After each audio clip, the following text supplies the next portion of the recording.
Shalom, selamat pagi semuanya anak-anak. Bagaimana kabarnya hari ini? Pak berharap semuanya dalam keadaan yang baik-baik ya. Selamat pagi juga Pak Guru. Kabar baik Pak.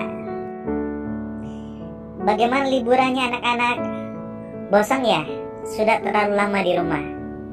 Nah anak-anak, semester ke depan ini kita masih tetap belajar secara online. Dan model pembelajarannya Pak akan lakukan dengan video animasi seperti saat ini. Kemudian animasi berbasis PowerPoint. Dan Pak usahakan dalam sebulan kita akan melakukan 1 kali pembelajaran dengan aplikasi Zoom. Jadi yang belum punya aplikasi Zoom, Pak berharap sudah bisa di-download ya. Terus bukunya dapat di mana Pak Guru?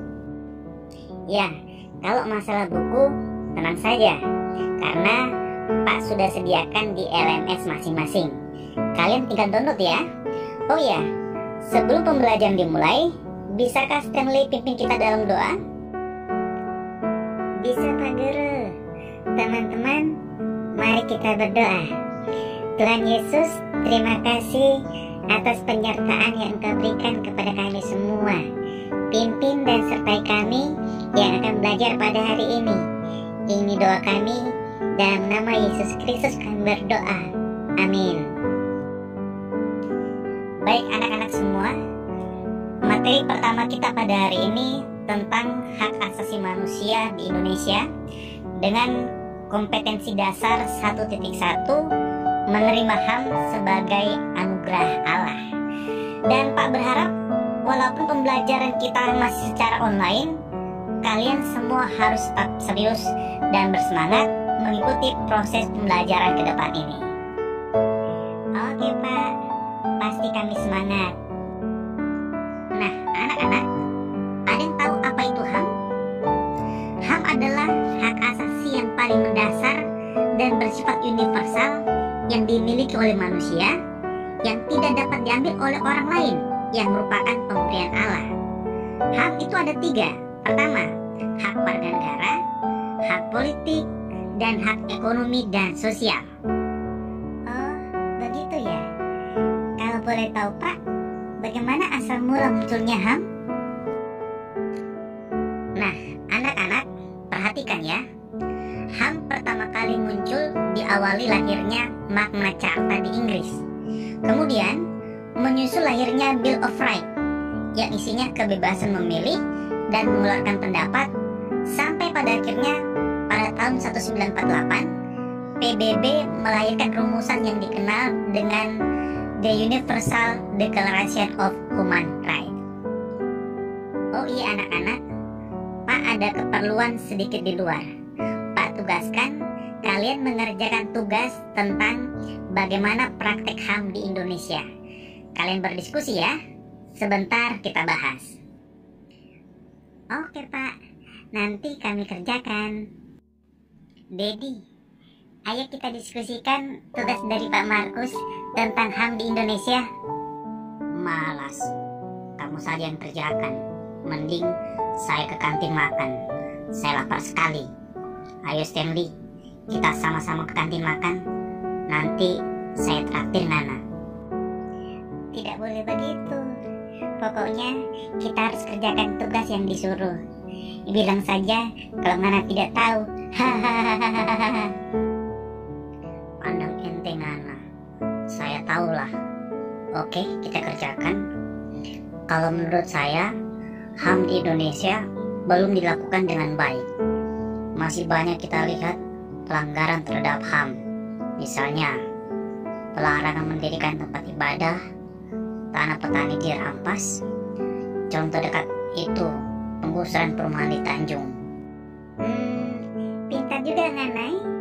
Saya setuju, di Indonesia ini masih banyak pelanggaran. Contohnya pelanggaran yang Nana bilang tadi.